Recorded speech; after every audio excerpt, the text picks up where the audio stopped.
everyone, the D&D boys have joined me here, and let's talk about Super Hot Crew's win in that last match. Whew, what a game it was yet again. So let's take it all the way back to the beginning to freshen our minds. The Fisho, who do you think got the best coming out of the draft? Well, first of all, Lee and I upstairs, or D-Man and I upstairs, were talking about their Nidalee first rotation pick from Fnatic, which is a bit weird. Like normally you save it for later on, you don't necessarily have to lock it in instantly. It must have been because they were expecting Selfie to pick it up, or Super Hot Crew to pick it up. And it simply meant, because they picked Nidalee so early, Kale went over to Super Hot Crew, Twitch went over to Super Hot Crew. Thresh, of course, was the first pick for We Will Fail Us, so they got so many strong picks, and so many picks they have played before and love to play. And it's weird because this isn't the first time we've seen Nidalee as a first pick, even for Peke, or more importantly, Peke having the first pick for Fnatic. Sometimes it works, sometimes it backfires, and when you're, 3 wins, 4 losses now, perhaps he needs to start looking at the team comp. I don't know what they saw in it. I mean, we haven't seen dominant Nidalee so far this season at all. I think the idea behind the comp was you have Elise and Nami as like the disengage to help the Kog'Maw in the back, and of course the Nidalee in the back just firing away, and you can siege towers very effectively because again you have long range to hit the towers, you can land the spears, poke all the time. I think that was the general idea, and then Trundle of course to split push against Shyvana. And you mentioned if dominating Nidalee performances last week, that was Fnatic's good pick in that, so maybe they wanted to go back that for comfort. Let's talk about after draft, getting into the game. Which team had the best plan going into the early game? Because it was pretty close for a long time. Well, it was pretty obvious Super Hot Crew were looking more for objectives than straight up team fights. And I have to go back as well to the Fnatic point, actually, with the way they played the comp. One thing I have to highlight, and one thing they did really well compared to All-Star, also in the early game, was when Mr. Rales was farming a lane by himself. They would actually group up 5 members with the Nidalee, with, of course, also Reckless, to just poke away on a tower. And it worked for them. They got first blood, they got the tower in mid lane, while Mr. Rales was stuck in the bot lane. So that's one thing they did with the comp. There was a whole idea behind it, to group up and just start sieging down a tower. But then because Super Hot Crew could manage to just hold off and continue to farm and just take objectives, they were always in the game. Yeah, we just heard Mr. Rales talking about it. You know, he was just saying, it's unusual. We were getting objective control. This was not a planned thing.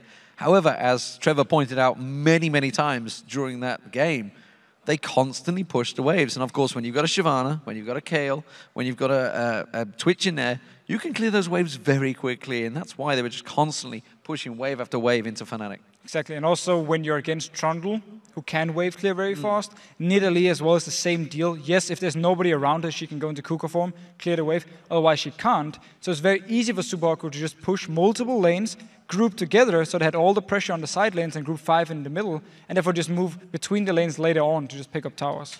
So what do we do with the late game? Do we give props to Fnatic for being able to hold it off, and do we question SAC's ability to close it out, or was it just a ticking time bomb? Honestly, for me, the game went slightly longer because Impaler got a little edgy. If you think about it, it was when they went for Peke in the mid lane. We saw it was Mr. Rales alongside him, and then it flashed and counter flashed straight away. If they'd have caught Peke then, possibly could have ended the game right there because they'd have taken the inhib, which they did. But then, of course, that's when Fnatic caught them out. Some great pillars of ice coming out of SOAS, locked them up, managed to clear them out. They got the Baron. Then they took about 2 towers as well, Fnatic. That's what kind of brought Fnatic back in, and that's what really made it the longest game in the summer split so far. But after that, again, they couldn't do anything because they had no wave clear, or certainly not enough wave clear to compete with Super Hot Crew. So some final words maybe about the state of Super Hot Crew right now. We've hammered on it in the pre-show now again, but I think it is justified that we are quite hyping them up at this moment, Fisho. Oh, of course. I mean, again, look at the game here. Once they actually got into team fights as a group, they were stronger than Fnatic. The comp as well, in my opinion, was stronger than Fnatic's comp when it comes to team fights, mainly because you compare Kale to the Nidalee pick, where Kale really wins out big time in the team fights. So once we saw Super Hot Crew actually play safe and group up, it worked for them. They were just too over-aggressive. Not only, as the point you mentioned, where Peke flashed away, not only did they flash for it, they also used both ultis from Evelynn and Twitch to try and kill her. So when the fight actually happened, they couldn't do anything. So as long as they can learn to not be over-aggressive, they play really well. I think it took them a while to realize, actually, we are much stronger in team fights. I mean, when you've got a Shyvana that can jump in, make him invulnerable, pounce on there, rat-a-tat-tat from the side, Hurricane, everything coming out of Selfie, they should have dominated the team fights. And there was also a team fight where Selfie went for SOAS when Reckless was right at the side of him. If it had took Reckless down, they could have easily pushed on and finished again. So multiple times, if they're going to look back at this, which they will, they've got an analyst, they will see a couple of mistakes that were easy to clean up and suddenly realize, actually, we're really strong. We've just taken down Fnatic, who have won this seasons 3 times running. Absolutely incredibly impressive by the Super Hot crew. We'll rejoin Joe and Quickshot at the desk in a moment for our next match. But first, let's hear what the Copenhagen Wolves' AD carry Woollight thinks about facing Gambit and his former teammate Nick. Gambit is the most random team I've ever seen in my life. Like one day they can beat everyone, and the other day they will lose to the worst team. So they're unpredictable. And now they have a new mid laner who I played with in my last team, Danil. He's good, but not one of the best mid laners in Europe. So.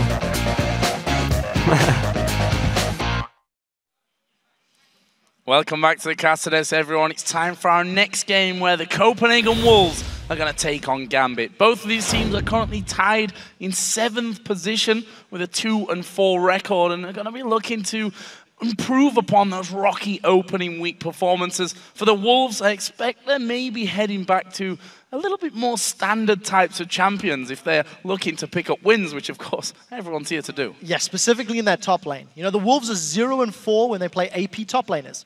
2 of the games, we've also seen them running Yorick in the jungle, which is not particularly strong at the moment. I haven't seen it deliver. But I do feel the Wolves need to work on their pick and ban strategy overall because their team comp's always a little odd. YoungBuck in particular, I think he needs to decide on his champion pool. In the 6 games he's played the split, he's racked up a third of his deaths that he played in the 28 games last split. He's not won a single game when playing an AP top laner. 2 losses on Lulu, 2 losses on Vladimir, makes him 0-4. But then you compare him with his tanks, he's gone 1-16-15 on those AP champions.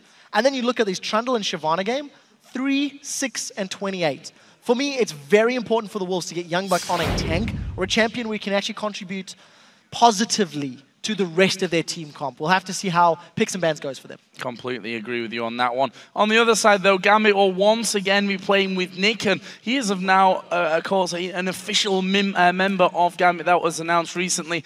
And the fact is, they managed to bounce back against Fnatic and secure a win and really pushed Alliance very hard before eventually losing out. Good signs for Gambit overall. Yeah, it is one of the few good signs, I'm afraid, because they hold a lot of unwanted records, and that's going to need to change if Gambit want to climb up the ladder and try to be present at the World Championship for a 3rd year running. I do want to talk about the team's KDA and run through each of the players. It's not a pretty picture. Darien currently holds the lowest EU KDA for top lane. Diamond has the lowest KDA for jungle. Nick has the lowest KDA for mid. I think you're seeing a trend here. Eduard has got the 2nd lowest KDA for support, and Genja is the 3rd lowest for ADC. They are also the 2nd highest when it comes to total deaths. The reason I rattle off KDA for everybody is because the fact of the matter is they die too often. They've all been responsible for being caught out, and they need to stop giving up those unnecessary deaths like they did against Fnatic, because when they don't give up those kills and don't give away that gold, they do find ways to win games. So it's very important for them to not make those individual mistakes. Darien does hold also the record for the most manly swag teleport coming out of their games last week. Out of Europe. Out of Europe. We'll see if Kobe would say otherwise for North America. Well, guys, we'll see if Darien can pull any more of them beauties off here today. Well, let's first of all check out the starting lineups for this game. On the blue side, we have the Copenhagen Wolves with YoungBuck in the top lane, Airwaks in the jungle, cowTard in the mid lane, Woollight the AD carry, and Unlimited the support. And on the red side, it is Gambit. Darien up top, Diamond in the jungle, Nick in the mid lane, Genja playing AD carry, and Eduard on support. So let's check out your votes for this game once again. According to LOLesports.com, predicted that Gambit are going to win this match by 67%. And I think if we consider the improvements, certainly some improvements that Gambit have made over the last couple of weeks, that might not be too far away from the truth. It's going to be a tough game to see. Both of these teams have had positive moments. Both of these teams have had not so positive moments, I think is negative. The word I'm going to go for. But I do think there's going to be a massive priority on Evelyn. Evelyn was first picked by Airwaks. It is far and away his strongest jungler that we have seen in the LCS. 2 games on Lee, 2 games on Yorick, 2 games on Eve. And last week, his Evelyn was largely responsible for their victory. So if Gambit don't ban it away, I do see being first picked by the Wolves. I think a lot of Wolves fans right now, please no Yorick, please no Yorick. Wolves fans, everyone watching. Yeah, that's another thing to add into it as well. And he's just not had the impact on that champion. you know, you can be on a comfort champion all you like, but if it's not a champion that brings you results, you've got to move away and find another comfort champion that's going to bring you the wins. Just to quickly throw it out there, Airwaks is quite confident that if you find 1v1 in the jungle, that Yorick is very strong early game. But then he needs to actually play around that style, which we haven't seen him do when he has run that Yorick in the past. Totally agree. We're into picks and bans here between the Wolves and Gambit Gaming. First bans out from the Copenhagen Wolves pretty quick, and looks like we're, I was going to say, all focus on the mid lane, but of course, Gragas ain't a mid laner anymore. He's Eddie's big bad support player. And you've seen Eddie throw his hands up in the air. He's played a lot of Gragas, and his Gragas is very good in that support role. The amount of disruption it offers is very powerful. We've also seen Eddie fall back to Nami last week. I wasn't particularly impressed by his Aqua Prisons, but he had 1 or 2 good tidal waves, so we need to see if he can have a higher impact with the Nami if he goes that route. But Thresh is still up, Zyra is still up. There's a number of supports that both Unlimited and Edward can pick from if they go that route. Quickly touch here on the rest of the bans, because they did come quickly in this one. Of course, a red side ban for Kassadin. Evelyn, which we mentioned, a high priority target for the 2 junglers in this one, Airwaks and Diamond. Yasuo taken away from cowTard, who's brought some very strong performances overall, both here in summer and in the spring split as well. The final ban out for the Copenhagen Wolves was towards Darien's Jax, which, whilst Jax is always a problem, he's never had particularly amazing appearances on it. However, did secure them a win against Fnatic, and he was the one, you know, the bad early game for Gambit.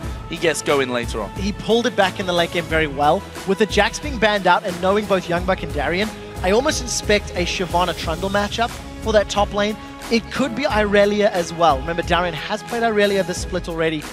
Not necessarily to the greatest of effect, but there are options. But there's still a lot of very powerful picks on the board. LeBlanc is still up if we want to see that route being played. But we've also seen the likes of Orianna coming out from Nick. So a lot of tools, and it just depends whatever comp Gambit want to run. And Lulu, also a big pick for Gambit in the last 2 games, was played by Nick.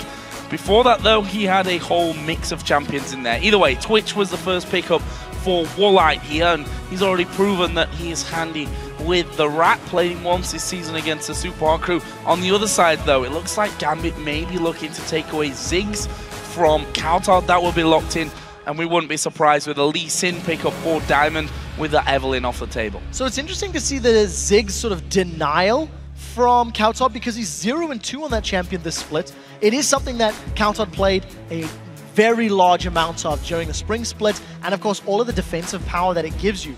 But with Eve being banned away and Lee Sin being stolen from Airwaks, we're going to see him on potentially Yorick if he's going to go to a champion we've seen, or he may have to play something different. We've seen a Kha'Zix ban earlier today. Kha'Zix is still being played in the jungle, but we've seen him in the mid lane from North Americans. So I'm not quite sure what Airwaks is going to go to, unless he wants to pick out something like the Nunu, something like the Jarvan or whatever, which are other potentials, but not very realistic, I'm afraid. Or Yorick. Yeah, it's going to be Yorick, I think. We'll see. Shyvana taken here for the top lane. Darien has faced Shyvana twice so far this split, and actually played Jax both times, which of course is already banned away this game. So, as you mentioned, likelihood of a Trivana lane, that's what we're going to call it from now on, seems very likely. Also, the Thresh taken for Unlimited. It could also be Irelia. Darien has the option available, played it twice. He does have a win under his belt already. But this is a very slow pick and ban phase from both of these teams. The way Edward reacted when that Gragas was banned out makes me think he wasn't anticipating it, was not ready for that. So there's a lot of discussion going on between the rest of the Gambit members. Nick doesn't look too phased by this. He's got his champion theoretically locked in. If this Kayle is locked, that's going to be a support Kayle, unless Gambit pulls something way out the hat. But support Kayle, Enrated has run it in the past, has been fairly successful with it, and there is so much damage on the side of Gambit. Not a lot of hard crowd control, but they've just DPS all the way down the line. Looking happy with his choice there as well. Lucian, of course, locked in for Genja. Twitch against Lucian, a matchup which we're seeing so often these days. And, well, I say matchup, we see them more often than not in opposite lanes. However, for the Copenhagen Wolves, final 2 picks here. Looking for Airwaks' jungle choice. As we said before, Evelyn has been banned out. Kazik's still up there, but at least up there with the top 4 junglers right now will be locked in for the Copenhagen Wolves. So with the Lulu lock-in for cowTard as well, you've got a very standard composition. There's some powerful engage from a Shyvana plus a Lulu ultimate. You can find picks with Death Sentence and Elise. You can ambush people with the Twitch. The reason cowTard's going to be happy for this Lulu, he's got 1 game played, 1 win, a 27 KDA on that champion. He had a phenomenal performance the last time we've seen him play that Lulu.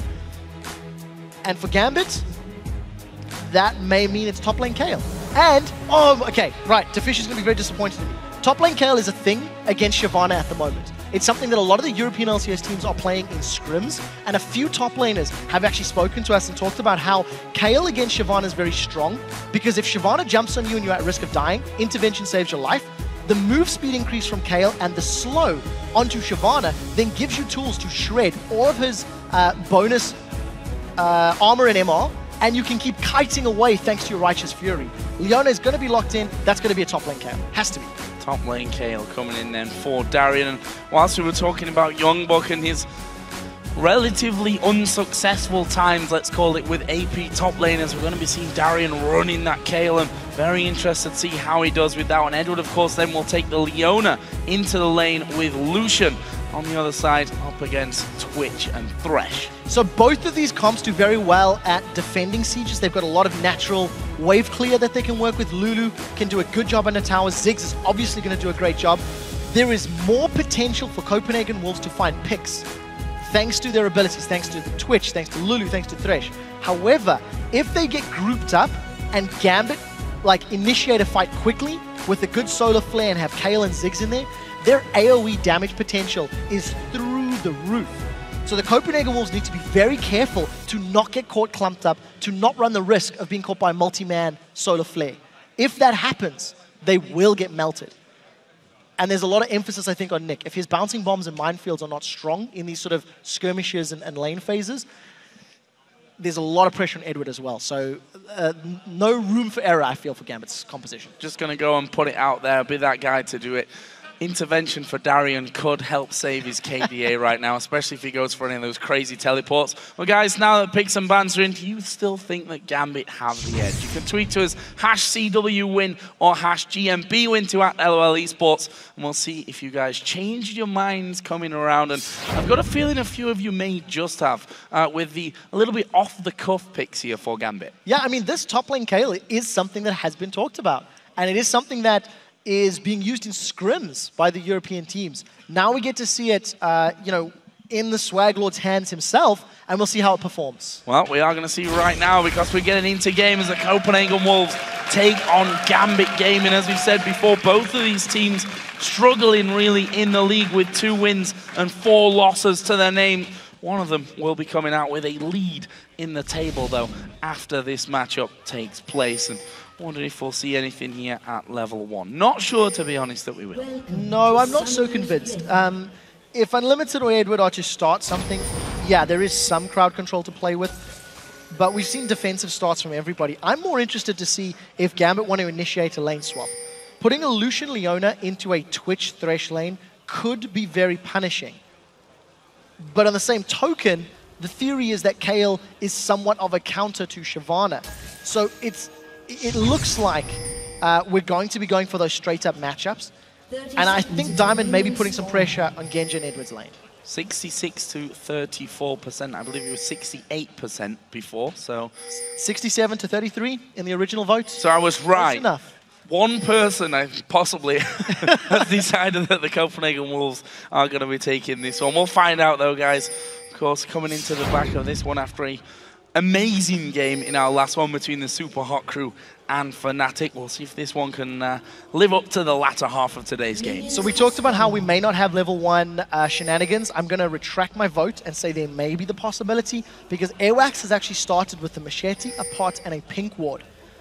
You can see some support from the rest of the Wolves moving towards this area of the map, and the lane swap initiation has started from the Copenhagen Wolves. Whether they wanted or whether they anticipated a lane swap themselves is the other question. Death Sentence onto Diamond. This could be scary. Oh, Diamond going to come around the side from this one already. The damage starts, but can they lock him down? YoungBuck will actually chase him away from the jungle completely, and the Copenhagen Wolves are going to be getting themselves a red buff from the enemy jungle here for the start. We'll see how Gambit can react to this one. Airwaks will smite that one away, and the Wolves will get back off into the lanes. Right now, it's actually left Woollight alone in the top lane to have free reign on the farm on that top side of things. Of course, Darien will be joining his jungler for a route around the jungle, and the Copenhagen Wolves appearing in mid lane with 4 men. There's a flay onto Nick. It's not going to be close enough or further enough away from the turret to have an impact now. So, Unlimited not able to get in range in Diamond for that red buff invade.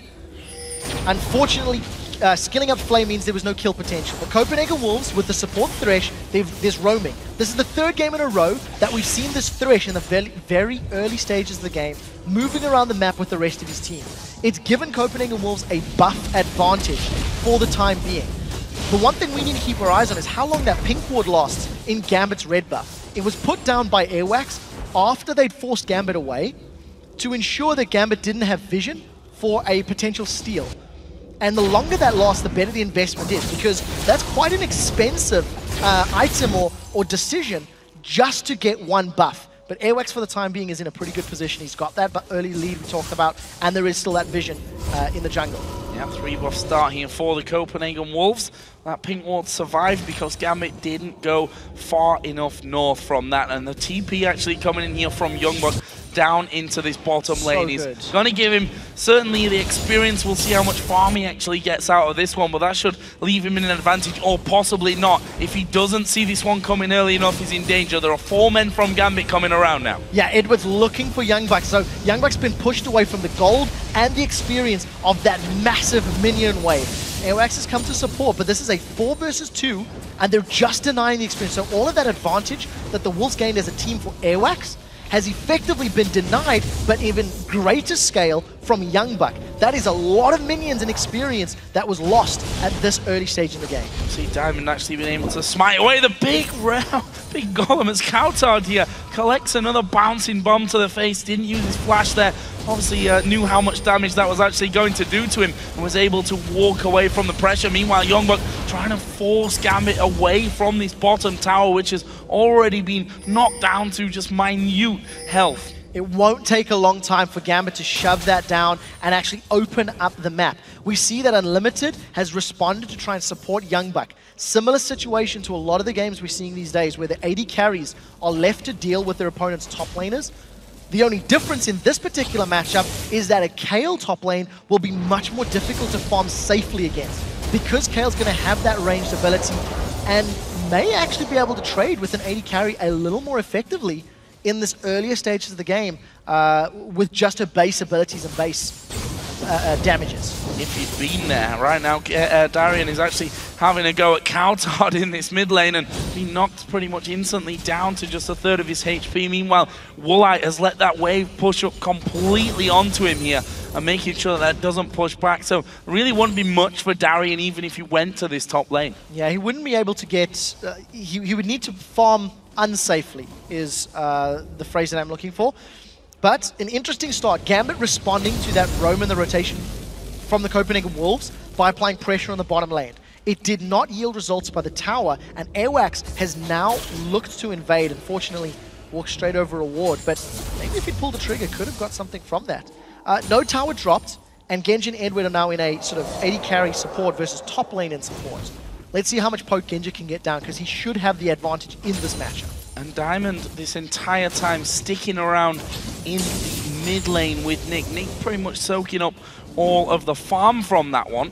But we can see there the levels. Level 5 for Nick, level 3 for Darien, level 5 for cowTard. And he's not quite at the halfway point to hitting a level 6 just now. And you see there the pings and the wards that he's putting down. Feeling rather unsafe, having no vision of Diamond right now. Yeah, I think for Darien in this matchup, he's opted to go for the holding Nick's hand to ensure he doesn't get ganked in that top lane. We've seen Darien fall behind in the laning phase often, and this is a 3v2 in the bottom. It's a very interesting start. Eduard has been a little caught out.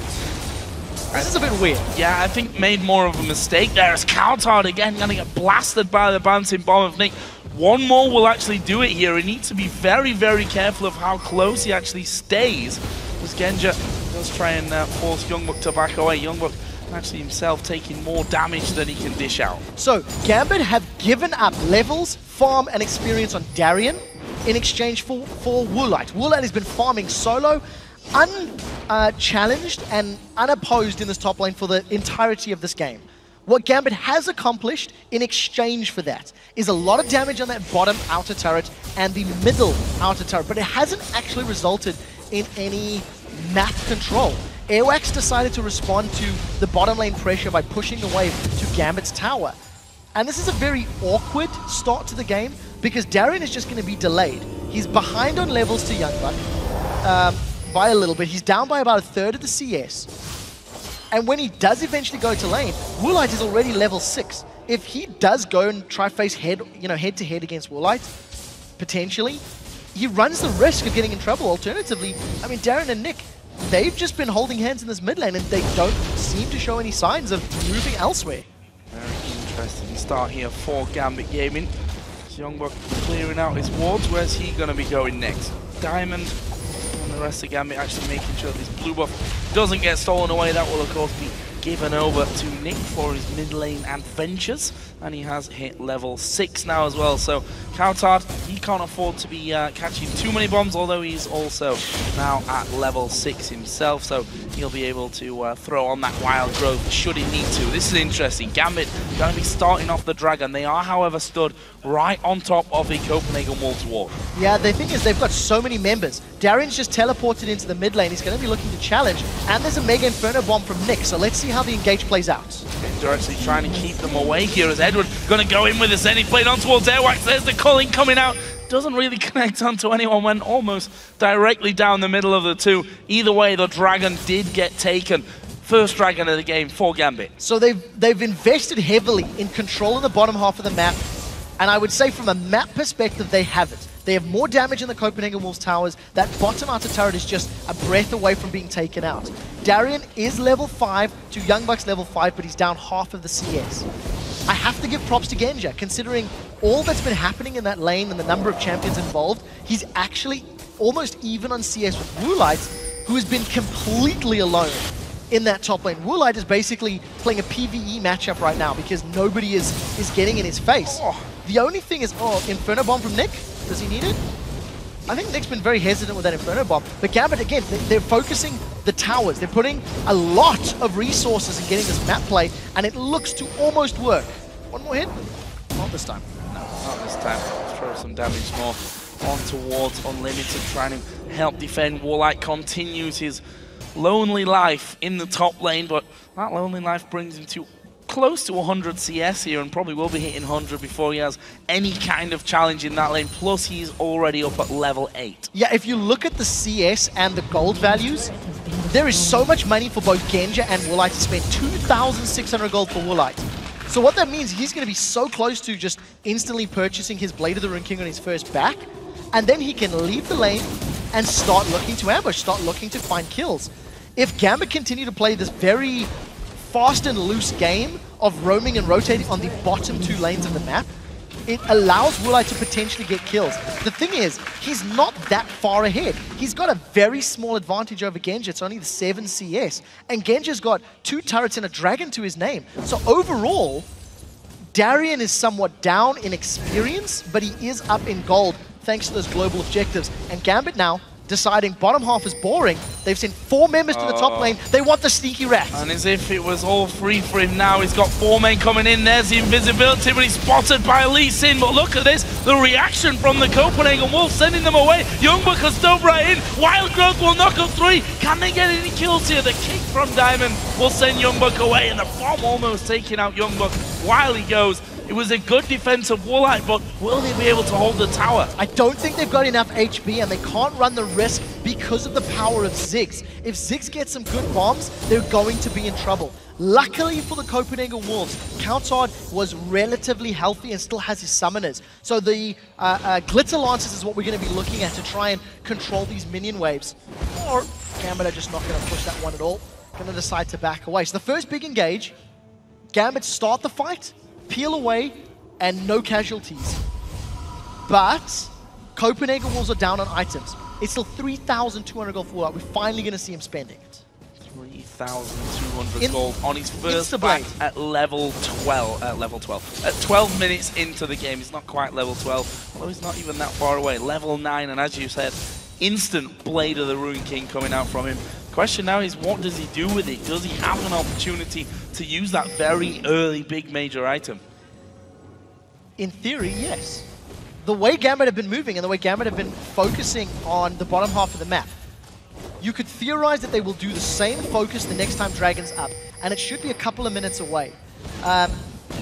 There is timing on Dragon. It's around the 14.5-minute mark. So the Copenhagen Wolves should be looking to either push waves in their favor in the top and middle, and then group of vision around Dragon. You can see Eduard already just clearing out the wards, trying to get control. Because Darien's got teleport available, I think we can theorize at this point he's going to TP for that Dragon.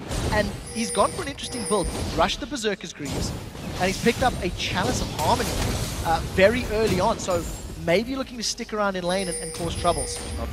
YoungBuck actually caught out of position completely here. Going to take a lot of damage. They lock him up as he actually goes. There's the flash as well. Away from Eduard's Solar Flare, and a little bit too far up lane there, I think, YoungBuck. It was a little too extended, and that all stems from that very, very awkward and interesting early game play from Gambit. They forced the tower down. It made YoungBuck have to overextend, so Eduard caught him from behind.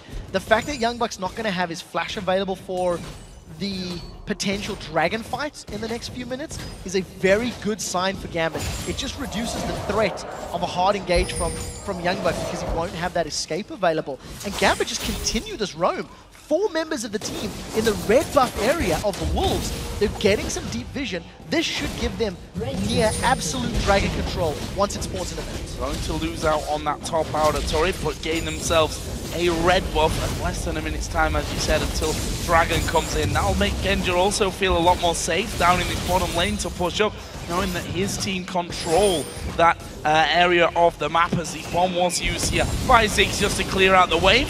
Woollight and Unlimited will push very heavily towards that inner turret. Let's not forget that YoungBuck, no ultimate available to him at this point, and used that flash during the last encounter, so he's a bit of a vulnerable person down on the bottom lane. Gambit have set their sights on the inner turret. They forced YoungBuck away.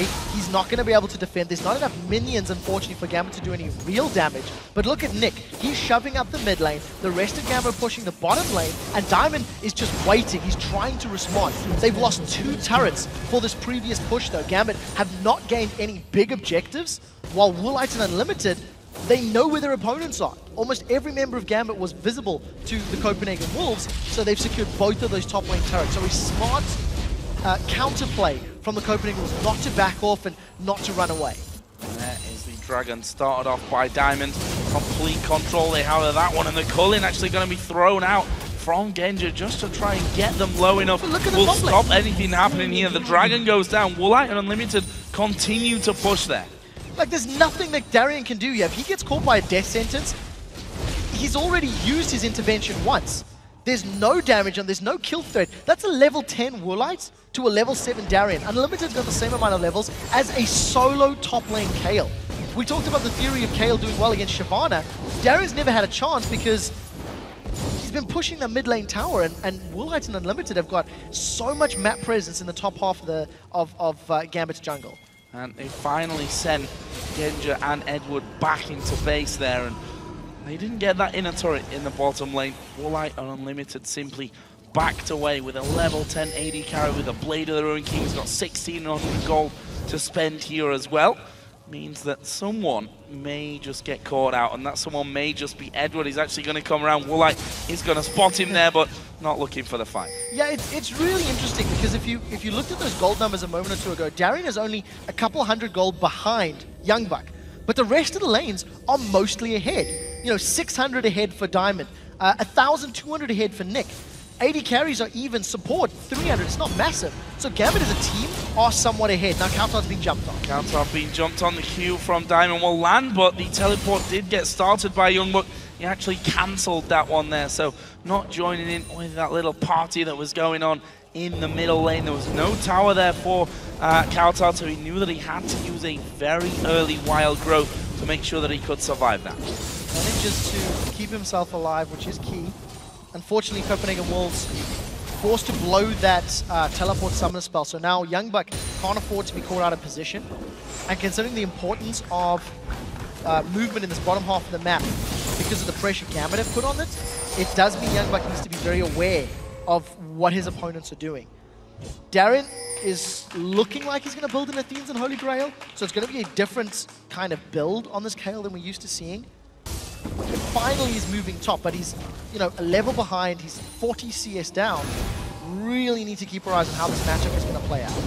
But also has intervention, so probably isn't even worried about YoungBuck. Can keep his distance onto him there this entire time, kiting with a slow and his own speed up should he need it from that heal. Darien did just come around for a bit of a look in after Eduard had cleared out the wards there by Blue, but nothing really to do there. Just want to look at the AD carries again. For all that time that Woollight had free in the top lane, he's actually behind in CS now to Genja. Yeah, Genja was farming very well. Genja was under a lot of pressure from Copenhagen Wolves. There was you know, pressure on the tower. He roamed for Dragon, etc. But he has been doing well last hitting. Got himself that Bloodthirster. I do think it's going to take him a little more time to hit a scary point. cowTard and Airwaks. He's just going to zone away Eduard. Woollight has not roamed. He's not looked for those ambushes that we've come to expect from Twitches. And after 20 minutes of movement around the map, there's been so much importance on wards and vision. Copenhagen Wolves now, all of their wards are defensive. They're anticipating Gambit getting in their jungle. Let's see how Darien deals with this. By walking away.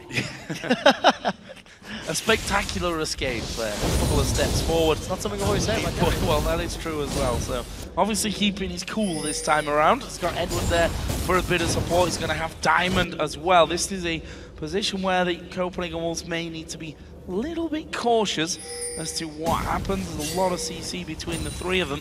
However, wards were already down in the tri-bush. No wards down here though, as they push onto They're going to catch cowTard. cowTard is way down the lane. He's going to speed himself up. There's the kick against the wall. Have they got the damage here to finish him off? It's a flash from cowTard to get him out of safety. That would have surely been death because the Zenith Blade would have landed from Eduard. Yeah, very well-timed flash to get away from Eduard's Zenith Blade.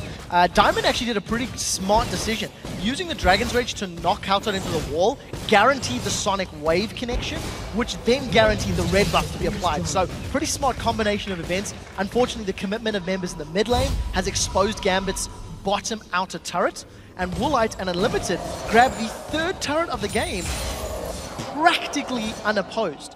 They pushed the top lane. Darien offered very little in the way of resistance, and Woollight and Unlimited just keep farming and moving around looking for those objectives. So, you know, the last outer turret for Gambit is in the middle. Staying out of harm's way, really, as Woollight this entire time. The attempted 4-man dive was thwarted nicely by the Copenhagen Wolves earlier. We have hit the 20-minute mark, so let's take a overall look at proceedings here.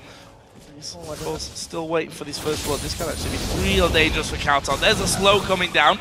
The polymorph coming in, and Darien says, I'm going to keep going onto you in this one, but cowTard, a couple of levels above him, still able to do enough damage to force him off. However, Diamond is coming back around the side, will be spotted early enough by wards here, though, from the Copenhagen Wolves, and we'll walk back out. So a couple of levels and an item advantage. I did like Darien's patience. He only committed to the fight once that first Glitzer Lance had actually been used, which obviously mitigated a lot of damage.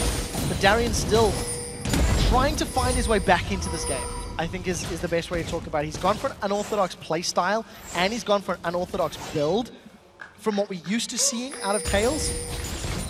But Copenhagen Wolves haven't really been able to respond. Copenhagen Wolves have taken advantage of Gambit's misgivings. So Copenhagen Wolves have got 3 towers because Gambit have not been there to defend in real force.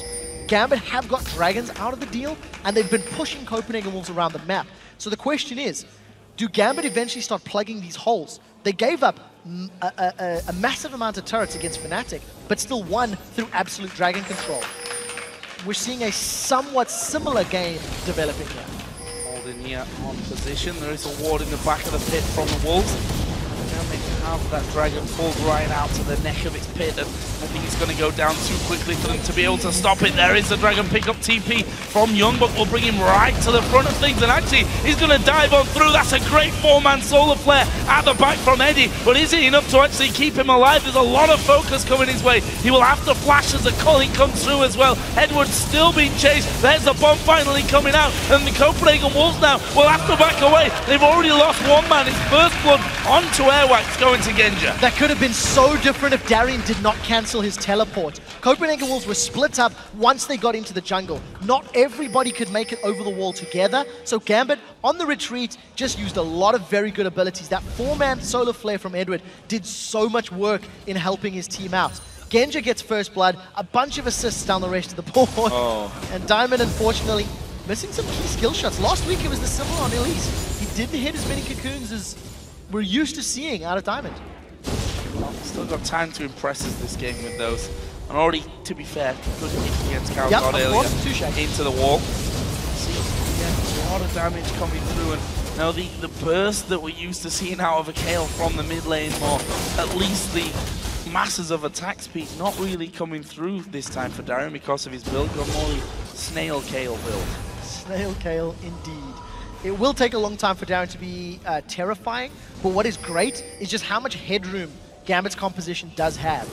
As Kale continues to make up the CS that he's lost, he's going to become a lot more powerful, is going to have the tools, like you said, the intervention to help out Diamond when he goes for those insect-style kicks and goes for those engages. YoungBuck is doing a pretty good job. He's rushed a Banshee's Veil as his very first item, and when you consider the ability power threat from his opponents, it does make a lot of sense. And he's actually running a little scared. He's not looking to duel Darien. The rest of Copenhagen will seem to be in the lane.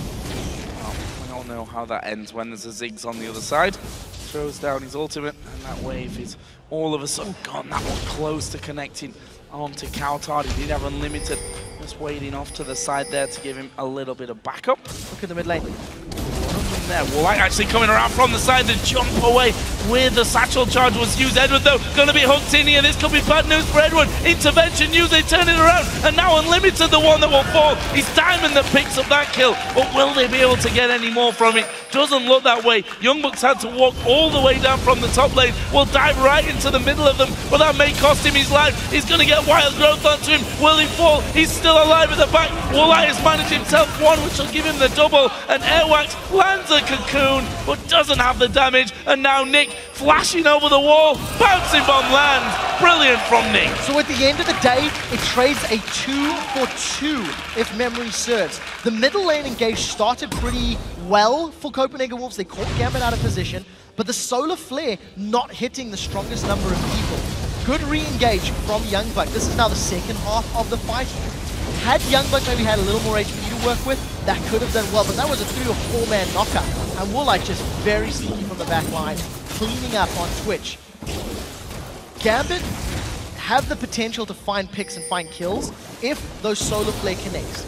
Part of the reason they didn't win the team fight outright is because of the fact that Eduard's solar flare was a little focused on shutting down Woollight and protecting his teammates. So a good counter-engage from Copenhagen Wolves. Impressed with how Nick controlled himself during those fights with the use of that satchel charge. Seemingly spent more time in the air flying away from danger than anything else. Darien also got himself finally up to that 100 CS mark. Still leaves him a chunk of gold behind everything though. Got himself the Stinger now in on top of his themes on Holy Grail, the starting item that he went for. There's going to be a Randuin's though on the other side for YoungBuck. So I want to highlight just the differences between YoungBuck and Darien. Darien just hit level 12 this second. YoungBuck is currently level 13, about a full level ahead. If you look at the gold difference, even though there is 60 CS separating these two players, the gold is only 600. Which is a lot less than what it would be. 60 CS would equate to a lot. Oh, that's Darien caught out. Maybe. Oh, using the intervention. Woollight actually going to try and get in position, and he will manage to get it. The intervention not enough there to save Darien, as Diamond and Airwaks having an altercation down by the red buff area as well. A little bit of a scrappy skirmish game, this one. And because Darien is so far behind in items and has this unorthodox build, he's able to get 1v1 that easily by Woollight. Woolite just snuck up in on from behind. I actually am not even sure if Darien had a rune on and Nash's Tooth if it made a big difference, because Woolite's got a lot of CS under his belt. But Woolite needs to make that work more for him. He needs to find more of those kills, because Genja is equally powerful and slightly less kills, but is equal on CS, got that static shift built up, got that bloodthirster, so he's going to be hitting like a truck once he gets that Last Whisper completed in a few moments' time. A lot of ward fighting going on in the bottom side of the river, and good calls, because Dragon will be coming into play again here in less than half a minute's time. Gambit already in position for that. They're going to push up that bottom wave. They've already got control of the middle waves, and even getting some deep vision down as Genja throws an early culling out to try and get them back. Yeah, and again, it's just to control, because Dragon is so close. Gambit are playing a little more focused around the objectives, especially the Dragon. They're looking to get just absolute and utter control of this area. They have done so since the opening minutes of the game. And look for Nick's Mega Inferno Bomb. If Copenhagen Wolves group up, Nick may just use this to zone and grab Gambit another Dragon. Copenhagen Wolves are so hesitant to engage because of how poorly the last fight went. Another Solar Flare coming in. They've actually gone on towards cowTard. Eduard maybe a little bit deep for this one. YoungBuck diving into the middle as well. Eduard falling low but doesn't go down. Darien though having to use the intervention on himself, but there's a lot of damage back. Couple of low men on either side of the table, and the Dragon going down, but no one following him. No kills secured. Nick still has his Mega Inferno Bomb available, is playing very safely with it, and Gambit still looking to re-engage. They're scaring the Wolves away. They've got themselves a healthy gold lead, and the shred from Darien's Kayle did a pretty good job. YoungBuck dove into the team and took a whole bunch of Kayle auto attacks. Darien even got away from that fight alive, thanks to that intervention. Well, the siege comes in. We all know how hard that can be against a Ziggs who's got a death cap now, a second blasting one on top of his Athenes, and Gambit able to just bully him away from what was left of that inner turret. Woolite stealthing up though here. Will he be able to find anyone? I don't think so. Going blind into the jungle is not something you want to do. No, never. It's not worth the risk. Even with the amount of damage and items Woolite has, he could just run into a whole bunch of members. And this very interesting start to the game has actually led to giving Gambit a very healthy lead. Even though you've got this sort of awkward Kayle, because of Kayle's abilities, the heal, the movement speed, the slow, and the intervention, even when you're behind on gold and items, you are still effective, you are still useful in a more utility kind of way. And I think Gambit have done something unique. Whether it's good against other teams remains to be seen, but fact is, at 30 minutes, they've got a 6,000 gold lead, they've taken every single Dragon, and they're bullying the Wolves around, so you can't deny it's working in this matchup. Working for them, and at the end of the day, that's all that really matters. If you're fighting on a match-to-match basis, that the ones that you those special plans that you put together get you a win at the end of the day. Maybe not something that you can do 2 times in a row, or as you said, maybe against the top of the table teams, but a win is a win, especially when you sat tied up with the Copenhagen Wolves in 7th position. But game's not over just yet. We're only 30 minutes into this one. We've seen bigger swings in gold. Yeah, we really have, and I actually still prefer Copenhagen Wolves team fight composition. Once Siobhan and Elise jump in, a Lulu Wild Growth is going to be so disruptive, and Thresh can heal and protect for Woolite all day long.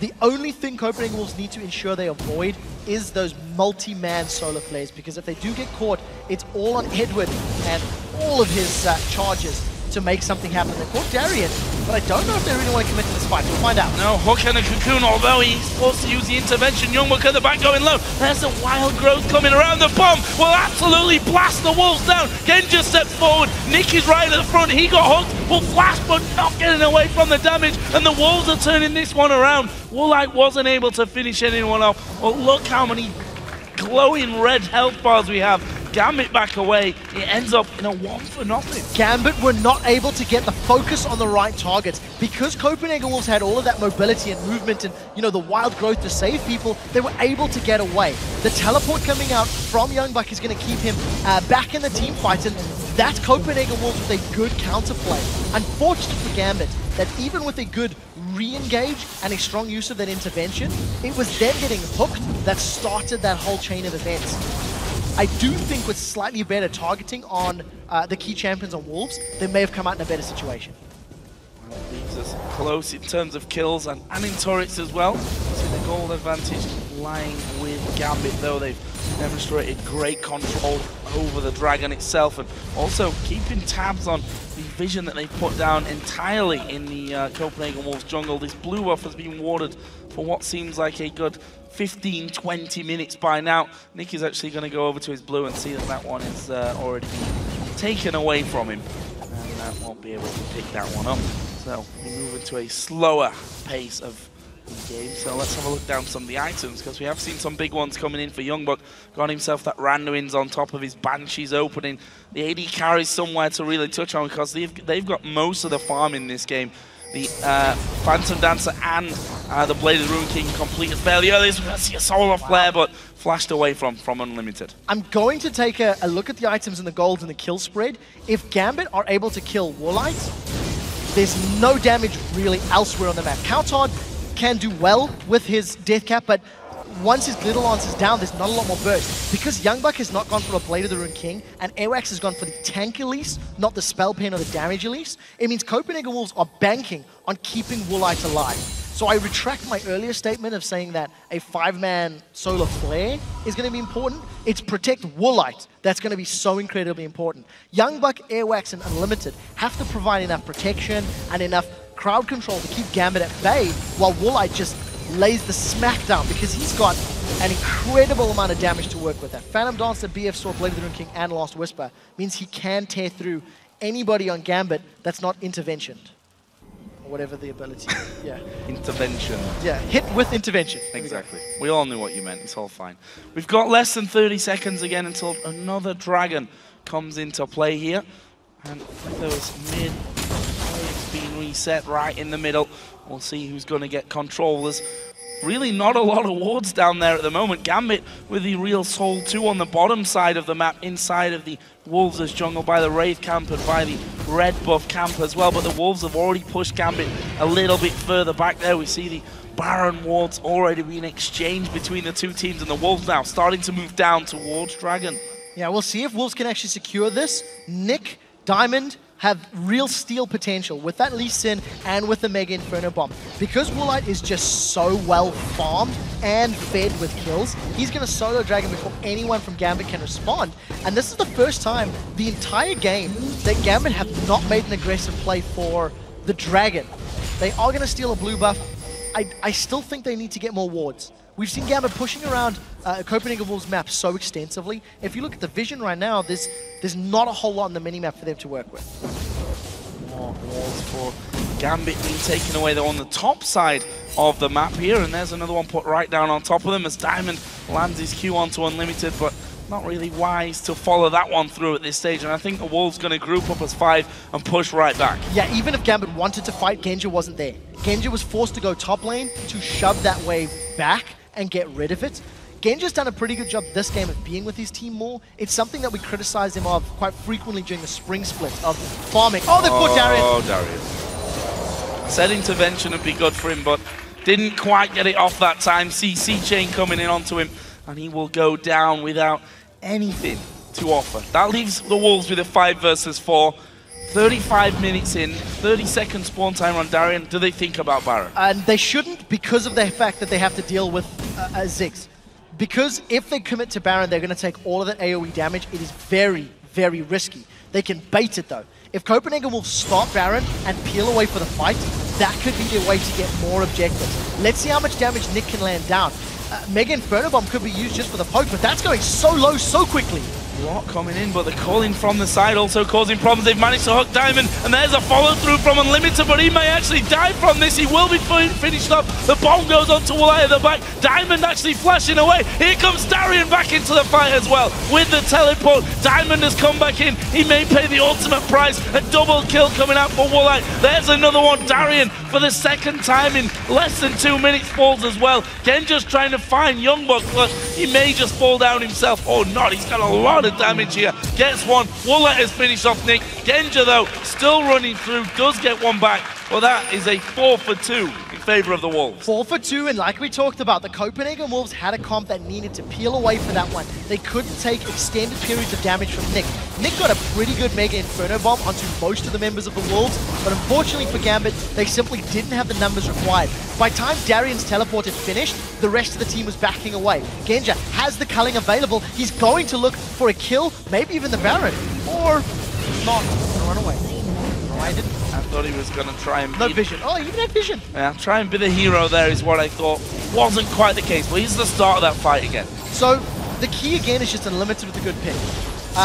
Unfortunately, for Gambit, Unlimited gets pulled right into the middle of the team. He gets a great box down, and by the time Darien's teleport finishes, the rest of Gambit are on retreat, and there's the protection we talked about. Woolite gets the wild growth, he uses Summon a Heal on himself, and actually very aggressively flashes forward looking for the kill. As long as Woolite is alive, I don't think Gambit can win team fights, so they need to be so careful. And look at that crit. Just Woolite is just so strong. 8-0-1.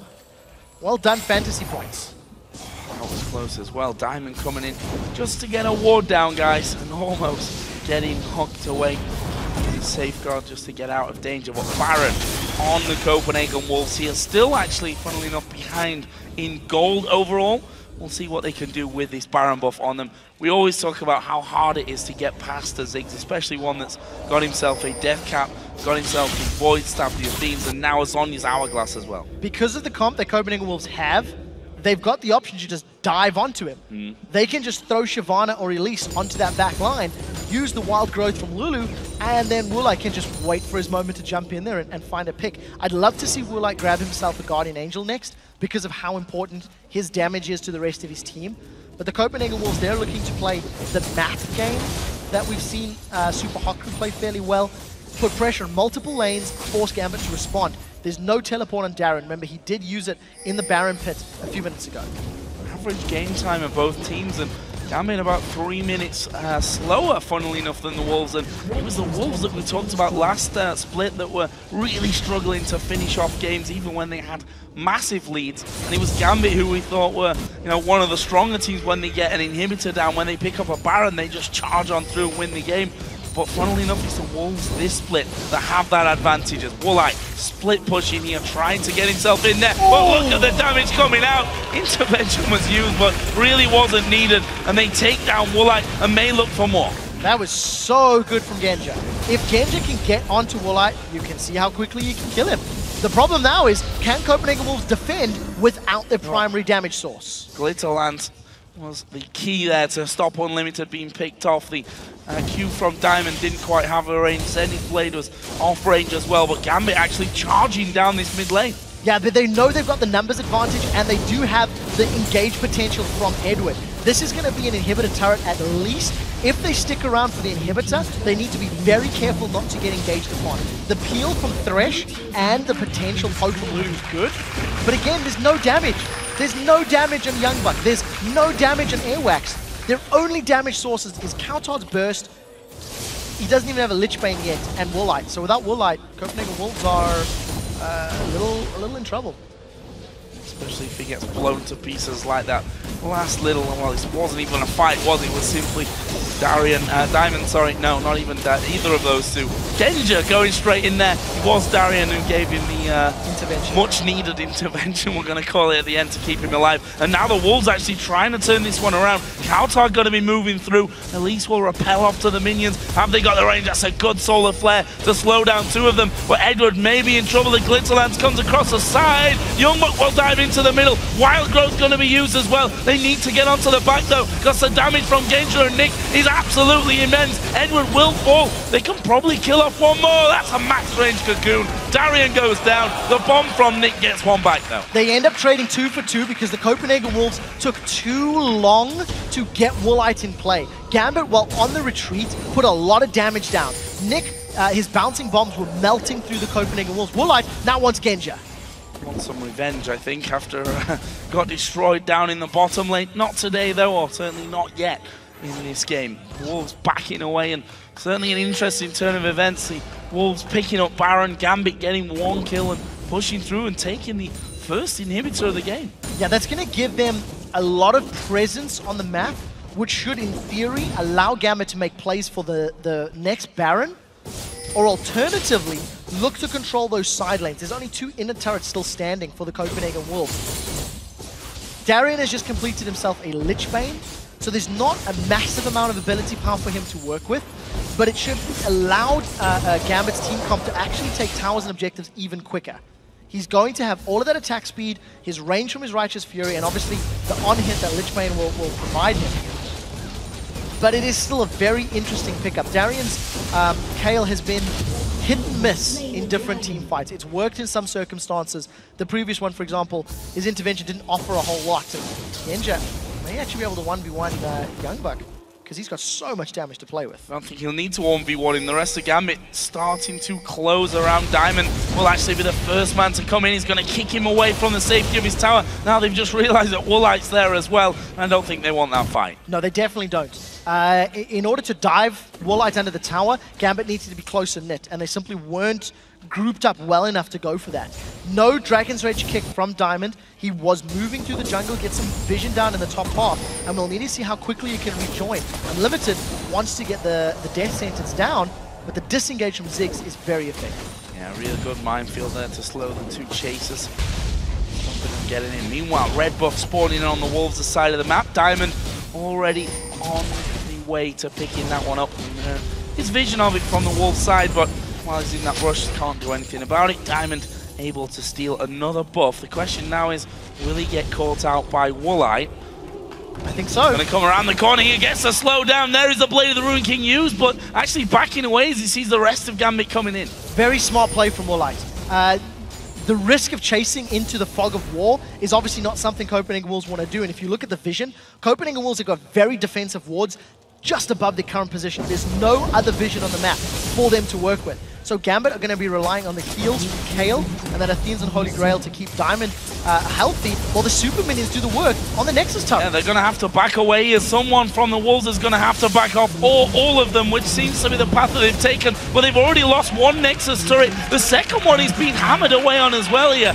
Oh, not because we are going to see that one saved. Either way, Inhibitor did spawn. I wondered where the health bar went, as we are going to see Unlimited get on, but he's going to surely go down. Knocked into the rest of the team. Airwaks there in the middle. YoungBuck dives in as they pick off Eduard. That's a 1-for-1 up till now. There's Nick jumping away again, and Gambit being ripped to pieces here. Genja will fall. Can they get any more back?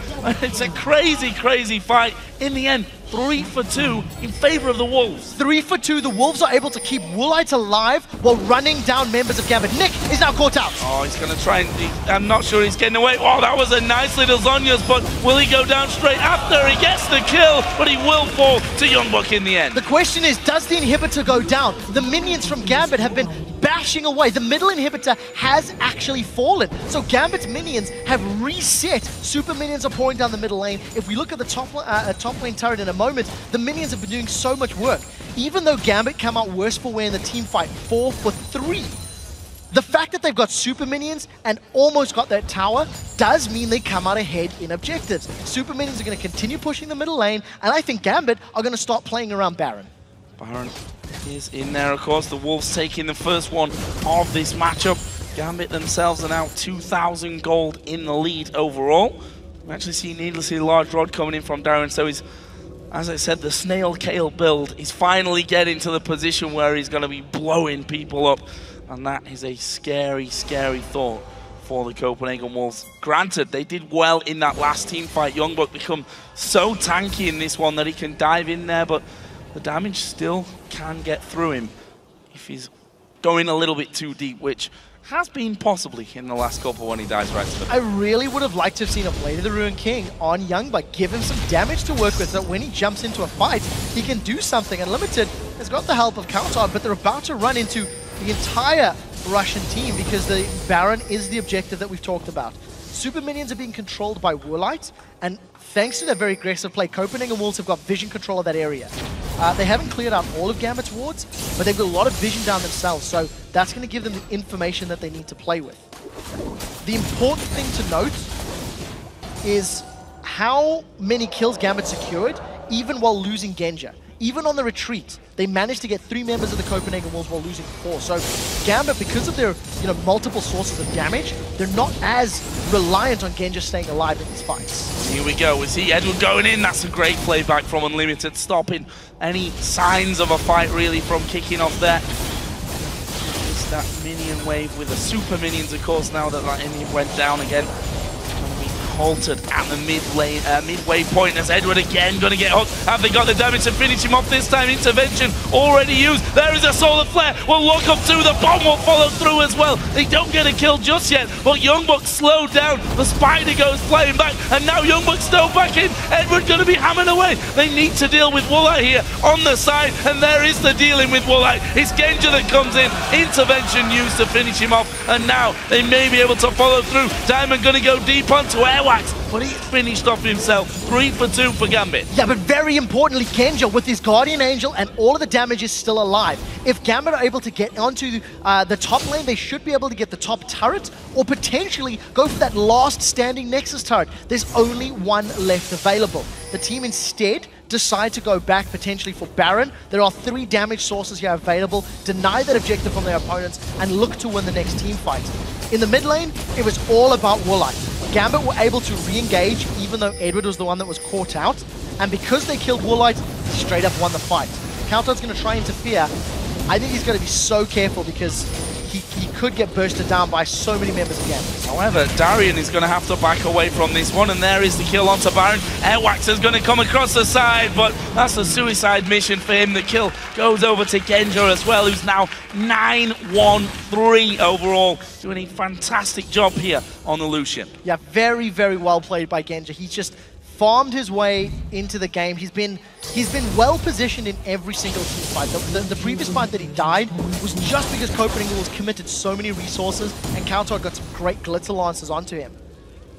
But I do think Copenhagen Wolves just invested so much in Protect the Woollight, and they can't reliably do it every fight.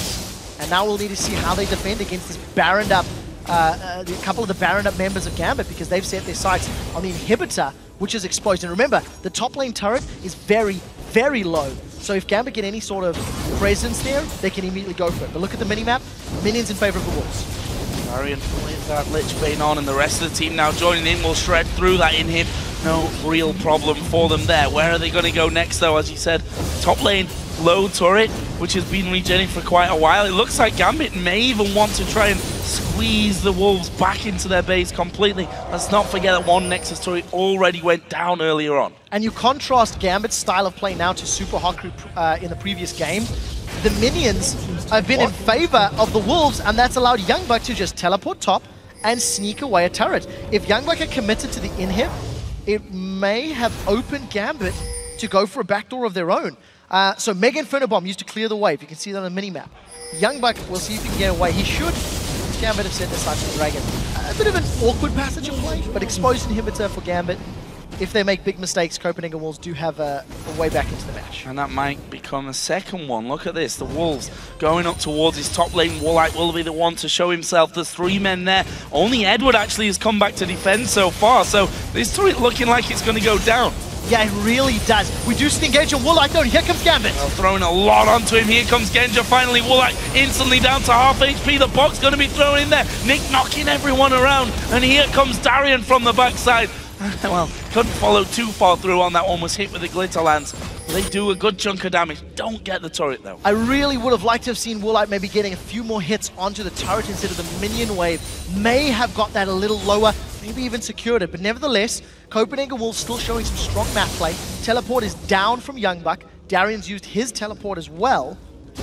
And the Wolves are not out of the game, but they do have a lot of work to make up, a lot of ground to make up. And if they can keep surprising Gambit with their movements and their tower pushes, that's a definite way to bring themselves back into this game. Always need to keep an eye on that mid lane though. If they lose focus of that, we saw what happened earlier on when they lost focus of it, and that was all around the inner turret on the bottom lane. They lost the Nexus turret for it, and even the inhibitor straight away afterwards as that had respawned. The minions just went off and took him down once again, but Genja can't knock his positioning so far today. 425 minions to his name, 9-1-3 overall. Guardian Angel still to be popped. Yeah, I agree, and I think had either team had more wards to work with, they could have done more of those previous pushes. We'll touch on that in a second. Edward is going to get caught. He's going to get caught, but do they have the damage to finish him off? Tanky by this time of the game with that Randuin's in there, and I don't think he does. Gambit now pushing through that middle lane. The Wolves are all coming around the bottom. They need to react quickly. Yeah, I don't know if they can get in range. There's only one tower remaining. The rest of Gambit look like they want to set up a final siege here. Super minions coming through. There's the calling news at the back. YoungBuck going to dive in. Wild Growth going to be thrown on top, but I think YoungBuck might be picked off before the rest of the team can come around. Airwaks is up there as well, but Genja can do the damage as they do follow through. Diamond gets that kill for them. Unlimited gets the hook on Darien. He uses the intervention on himself, but that's already one man down. They're having to back away. They've lost the Nexus turret as well. Gambit surely got the damage here. They finish off one. The Nexus now with a focus. cowTard has to flash away. I'm not sure they can finish it off, you know. Woollight has come back out. YoungBuck has come back out. There is cowTard. He's going to fall to Genja, and surely Nick will be able to finish off Woollight. Scans at the end. Gambit get the ace and finish off the Nexus. Very exciting game. Very interesting game from the get-go. The Snail Kale build ending up 0-7-11. We thought intervention might have helped Darien a little more than maybe it actually did in the game. But I think that was a much more objective-focused Gambit than we've become used to seeing. And that early game advantage just crippled Copenhagen Wolves. They invested too much tank across the rest of the lanes. Yeah, a lot of tank, and we made that point a couple of times that where was the damage coming from? We saw from cowTard that he had that initial burst, but there was no real follow-through. Woollight had to be there for them. Woollight had to be doing the damage. He was full build by the end with the Zephyr. Picked himself up a Banshee's Veil for a bit of protection. Infinity Edge was in there with a Phantom Dancer, and everything you would possibly need he had, but if he gets focused down quickly, what are you going to do? It's a one-threat team. It's something that CLG North America was very guilty of last split. They would run protect the double lift comps, protect the AD carry comps, and it theoretically could work, but unfortunately there was so much damage down the line of Gambit and enough engage from, range from Ziggs, engage from Lee Sin, engage from Leona, that there was tools that Gambit could use to get to Woollight. And every time they did, they won the fight. Every time they didn't, they lost the fight. It was that simple as the game progressed. But I really think there's going to be a lot of talking points for those first 20 minutes because Gambit legitimately said we don't care about top lane. Kind of worked out though. Like, it's so weird to say, but it kind of worked out. Well, I didn't expect it to because Woollight is there alone farming with literally zero pressure on him. In the bottom lane, Genja, it was a 4 against 3 or 2 against 3 or 2 against 2 for pretty much the entire laning phase. And funnily enough, he came out level in CS throughout that entire pressure phase. Also want to give a well-deserved heads up to Eduard because some of those solar flares were definitely game-changing. Yeah, I completely agree. The little bit of the curveball with the top lane Kale as well, it threw me for a loop. I thought it was support first, ended up going top lane. And, locking the engage in was the one thing that the composition was lacking from Gambit.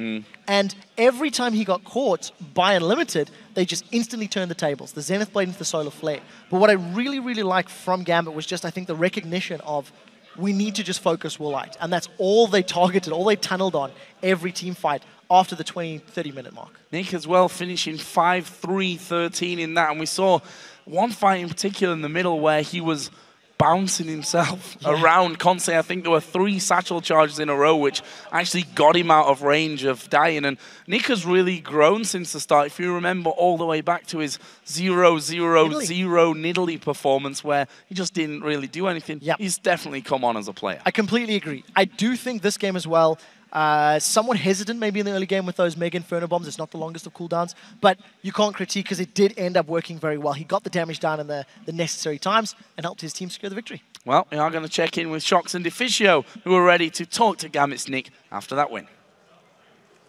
Thank you very much, Joe. We indeed have Gambit's now permanent mid laner Nick here with us for the first time at the interview desk.